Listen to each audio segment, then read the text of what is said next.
지난 한 주간도 은혜 가운데 평안하셨습니까? 추수감사절 한 주간 우리가 지냈는데요. 감사로 또 하나님 앞에 우리 마음을 아뢰고 또 주님 주시는 힘과 능력으로 한 주간을 믿음으로 살아가고 오늘 감사로 주님 앞에 다시 한번 나아가게 되어집니다.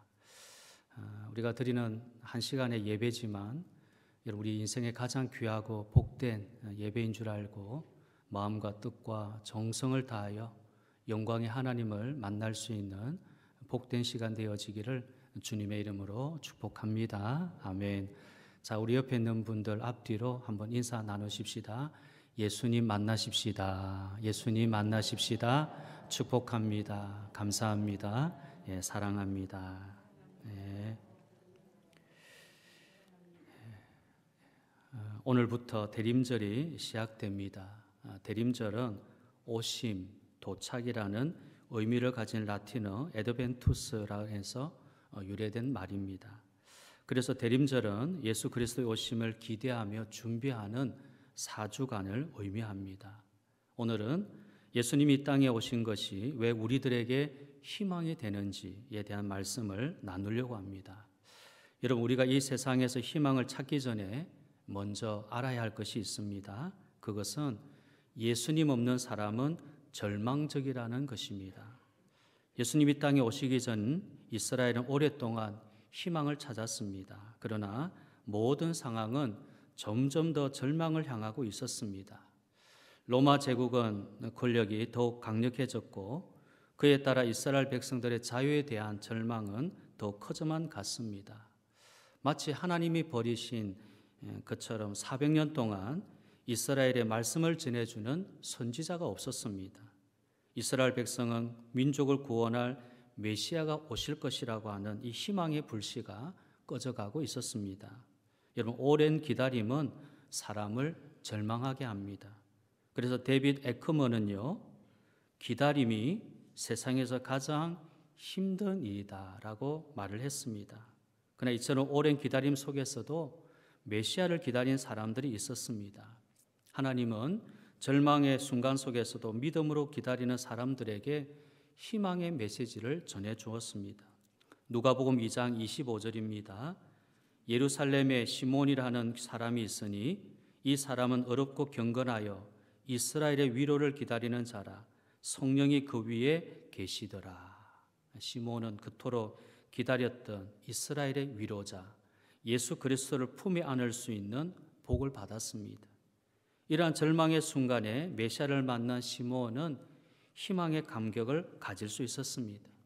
그래서 예수님이 희망이고 복음이 희망입니다. 성령님은 오늘도 고난 속에서도 그리스도를 대망할 것을 말씀하십니다. 다시 오실 그리스도를 기다리는 성도는 반드시 그리스도를 만날 것입니다.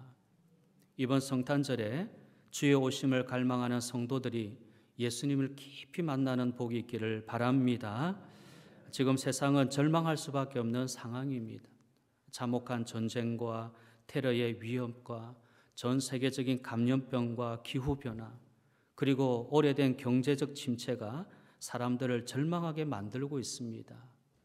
대형 참사라도 일어나면 그 절망감은 더욱 가중됩니다. 근데 세상의 어떤 나라도 어떤 기관도 어떤 인물도 이러한 절망을 희망으로 바꿀 수 없습니다. 그러나 성도는 절망의 순간에도 하나님의 약속을 기다리며 찬양할 수 있어야 합니다. 시몬은 오랜 기다림 속에서 만난 그리스도를 품에 안고 이런 희망의 찬양을 드렸습니다. 누가복음 2장 28절에서 32절입니다. 시몬이 아기를 안고 하나님을 찬송하여 이르되 주제여 이제는 말씀하신 대로 종을 평안히 놓아주시는도다.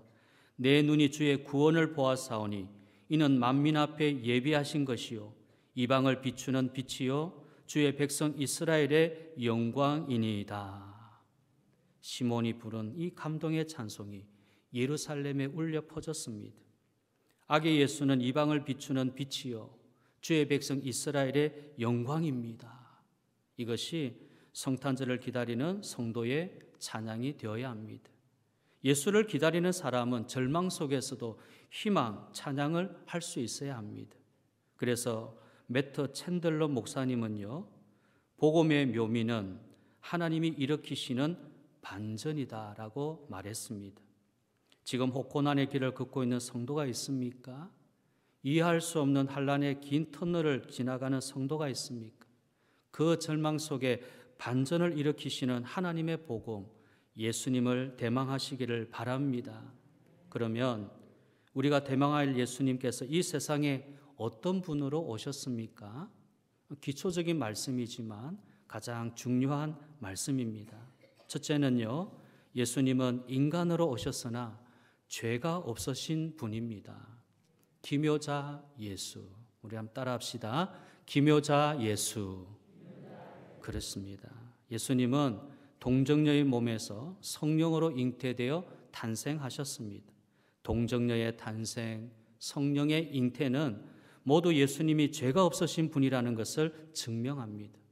마태복음 1장 18절, 예수 그리스도의 나심은 이러하니라.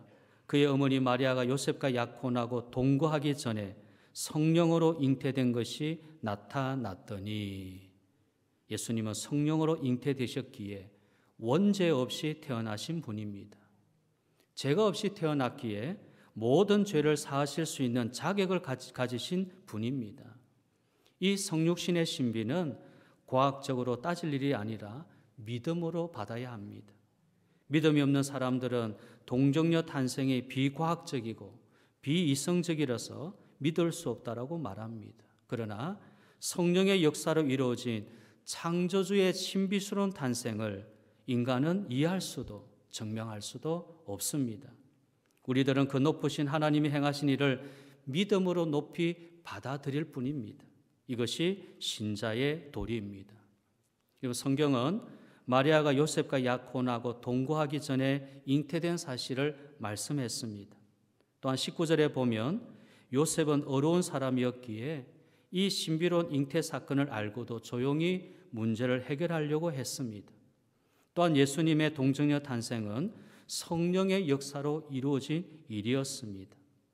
자, 본문 18절부터 20절의 내용은 예수님은 순결한 동정녀의 몸에서 태어나신 일이 사실, 팩트이고 성령 하나님의 초자연적인 방법으로 이루어진 신적인 일이라는 사실을 증명합니다. 그러니까 예수님은 하나님께서 우리를 구원하시기 위해서 예비하신 분입니다.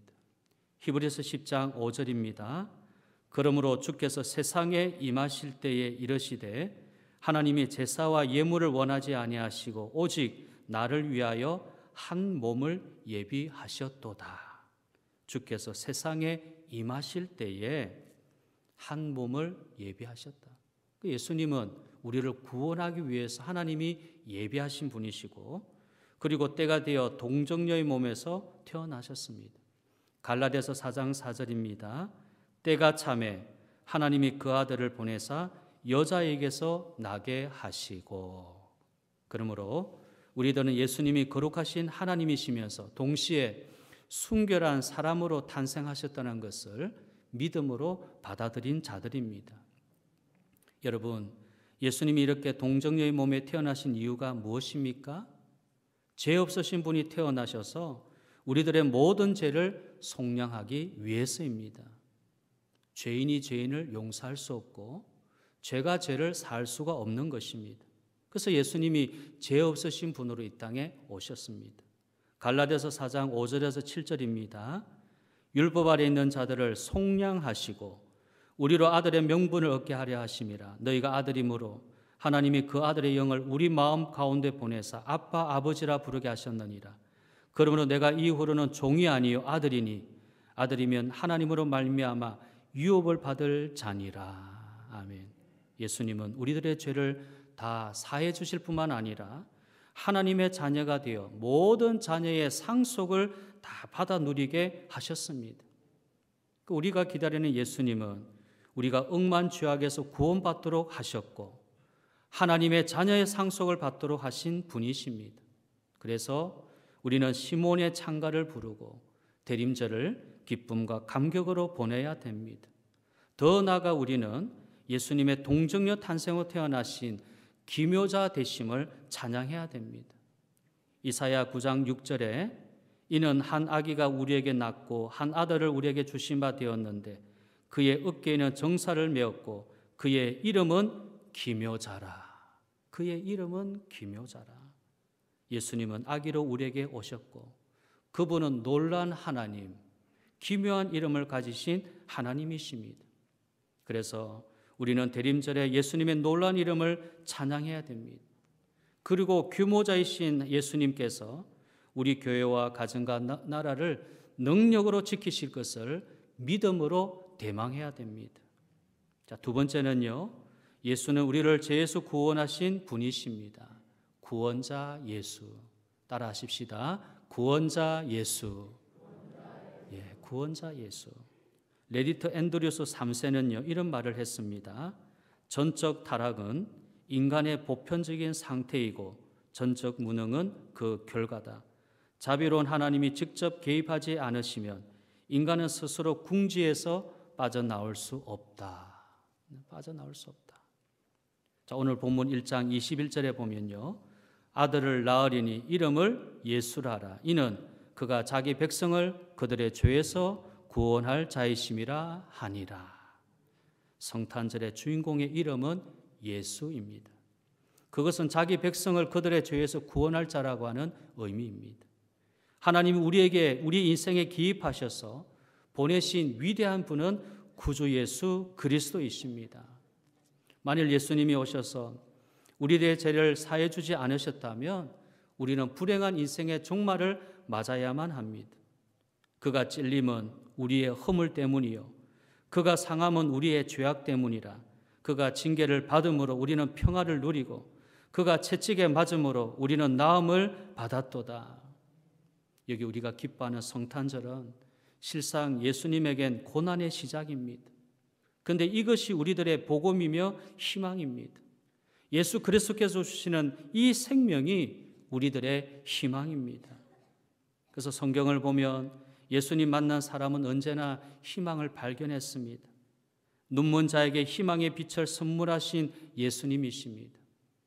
요한복음 9장 1절에 보면 예수께서 길을 가실 때에 날 때부터 맹인된 사람을 보신지라. 왜 보셨겠습니까?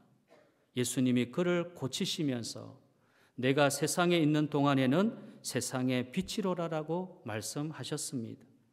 예수님 없는 인생은 절망이지요. 세상 사람들은 세상 속에 희망이 반드시 있을 것이라고 하는 이 기대감으로 살아갑니다. 그러나 인생을 살수록 절망으로 마치고 맙니다. 인생을 살면서 대학에 들어가고 취직을 하고 좋은 배우자를 만나면 빛날 것 같지만 지나고 나면 모든 것이 희망적이지 않다는 사실을 알게 됩니다. 인생은 고통과 절망과 실패의 끝이 기다린다는 것을 배우는 훈련장과 같습니다. 그래서 복된 인생은요, 그 절망 속에서 희망이신 그리스도를 만나는 것입니다. 그래서 성도는 절망을 이기고 희망의 기쁨으로 살아갈 수 있는 것입니다. 우리에게 복음이라는 것은 예수님이 찾아오셨다는 것입니다. 예수님이 나를 찾아오셨다는 것이 복음입니다. 우리 한번 따라 하십시다. 예수님이 나를 찾아오셨다. 그렇죠. 예수님이 나를 찾아오셨다. 이것이 복음입니다. 이 대림절의 복음은 절망 속에서도 반드시 희망이 있다고 하는 사실입니다. 그러므로 성도가 있는 곳에 희망이 보여야 합니다. 우리는 절망하는 세상 사람들에게 희망의 씨앗을 뿌려야 됩니다. 성도의 희망은 예수님이십니다. 이 세상의 희망은 교회가 있다는 것입니다. 희망의 공동체인 교회가 세상을 위해서 해야 할 일이 무엇이겠습니까? 우리가 복음의 증인이 된다는 것은 절망하는 사람들에게 예수라고 하는 이름을 전함으로 희망을 발견하도록 돕는 사람이 되는 것을 말하는 것입니다. 절망에서 희망을 본 이 맹인은요, 자신이 본 예수, 자신이 체험한 예수, 살아있는 예수를 힘차게 전했습니다. 요한복음 9장 25절에 보면 맹인이 대답하되 그가 죄인인지 내가 알지 못하나 한 가지 아는 것은 내가 맹인으로 있다가 지금 보는 그것이니이다. 종교 지도자들이 예수에 대해서 죄인이라고 정죄할 때에 이 맹인이 이 이야기를 하는 겁니다. 내가 알지 못하지만 아는 것은 하나가 있는데 지금 내가 보는 것이다. 맹인이었다가 보는 것이다. 그는 예수님 이루신 일의 증인됨을 자랑스럽게 생각했습니다. 자기에게 일어난 복음의 역사를 힘있게 증언했습니다. 교회가 세상에서 무기력하고 힘을 잃은 이유는 예수 만난 그 생생한 감동이 사라졌기 때문입니다. 그러므로 대림절은 예수님을 대망하다가 예수님을 체험한 사람들이 세상을 향해 복음을 외치는 위대한 절기가 되어야 합니다. 단지 성탄을 잠시 즐기고 기쁨으로 채우는 기간이 되지 말아야 됩니다. 예수님을 바로 알고 예수님을 체험하는 대망의 절기가 되기를 바랍니다. 예수님 어떤 분이십니까? 예수라고 하는 이름은 예수님의 육신의 부모가 지은 이름이 아니라 하나님이 지으신 이름입니다. 하나님이 죄인들을 구원하시기 위한 명백한 목적을 가지고 명하신 이름이 예수입니다. 그래서 천사가 그 위대한 이름을 우리에게 알려준 겁니다.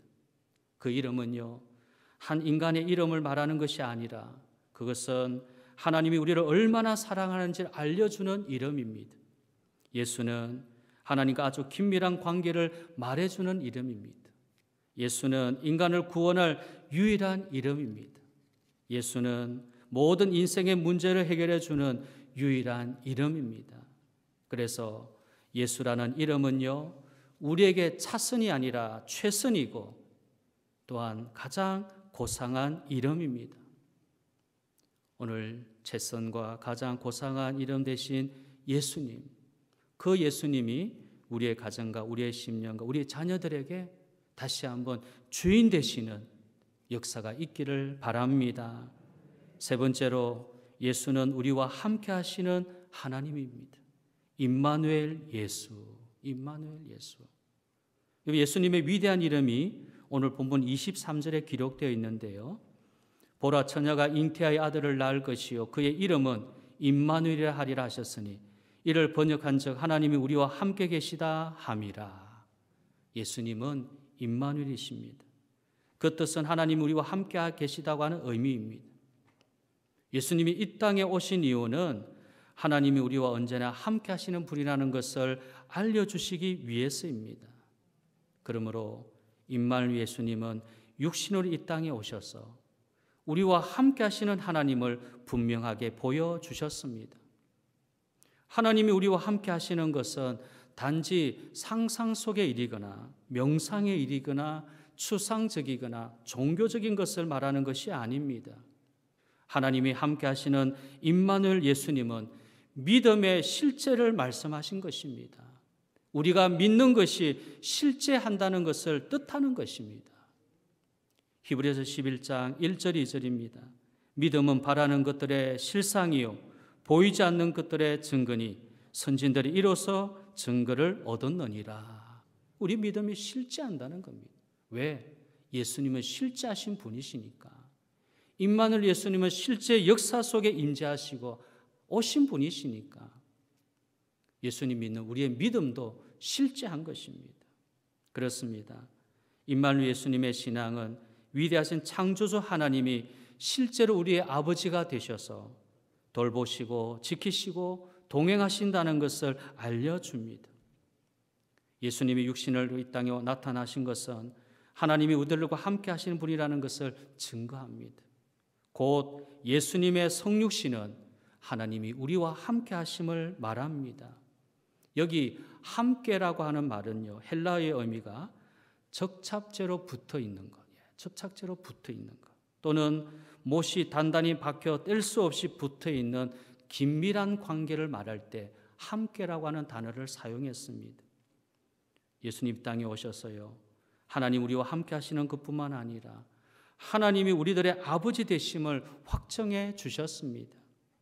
예수님이 육신으로 이 땅에 오신 것은 하나님의 사랑에서 우리를 끊을 것이 아무것도 없음을 알려주는 것입니다. 그래서 우리는 예수가 이 땅에 오신 일을 감탄하지 않을 수 없습니다. 하나님의 아들 예수님이 우리를 위해 낮은 자리에 탄생하신 것에 감격하지 않을 수 없습니다. 빌립보서 2장 6절에서 8절입니다. 그는 근본 하나님의 본체시나 하나님과 동등됨을 취할 것을 여기지 아니하시고 오히려 자기를 비워 종의 형체를 가지사 사람들과 같이 되셨고 사람의 모양으로 나타나사 자기를 낮추시고. 예수님 이 땅에 종의 형체를 가지사 사람들과 같이 되셨다는 이 말씀은 우리와 매우 긴밀한 관계로 함께 하시는 하나님이라는 것을 말씀합니다. 우리가 절망할 때 멀리서 지켜만 보고 계시는 분이 아니라 그 고통과 아픔과 좌절을 동일하게 느끼시는, 친밀하고 가까이 계시는 하나님이라는 것입니다. 히브리서 4장 14절입니다. 그러므로 우리에게 큰 대제사장이 계시니 승천하시니 곧 하나님의 아들 예수시라. 우리가 믿는 도리를 굳게 잡을지어다. 우리에게 있는 대제사장은 우리 연약함을 동정하지 못하실 리가 아니요 모든 일에 우리와 똑같이 시험을 받으신 이로되 죄는 없으시느니라. 성육신하신 예수님은 우리들의 모든 것을 공감하시고 동정하시고 체휼하시는 하나님이십니다. 하나님과 원수된 관계를 화목하게 만들어주신 예수님이 우리와 함께 하심으로 우리는 하나님께 주저없이 나아가야 합니다. 베들레헴 말구에 탄생하셔서 우리에게 오신 예수님께 지금 당장 나아가지 못할 이유가 없습니다. 우리들의 환경이 힘들고요, 고난과 역경이 있어도 예수님 만나지 못할 이유가 전혀 없는 것입니다. 누구든지 어느 때든지 우리와 공감하시고 동정하시고 체월하시는 이 예수님 앞으로 힘있게 달려나가는 것입니다. 믿음의 담력을 가지고 하나님의 보좌로 나아가십시다. 에베소서 3장 12절에 우리가 그 안에서 그를 믿음으로 말미암아 담대함과 확신을 가지고 하나님께 나아감을 얻었느니라. 대림절 기간을 통해서 항상 주님 안에 주님을 믿음으로 날마다 주님께 더 가까이 나아갈 수 있는 이 기간, 감사와 믿음의 기간, 하나님의 위대하신 성육신의 이 절기를 오늘도 우리의 복음 증언을 통해서 말씀의 역사를 통해서 예수님 우리와 함께 하시는 희망을 가지고 담대함과 확신으로 날마다 살아가실 수 있는 우리 모든 성도, 또 이 한 해의 이 한 달의 삶이 되어지기를 주님의 이름으로 축복합니다. 아멘. 자, 기도하십시다.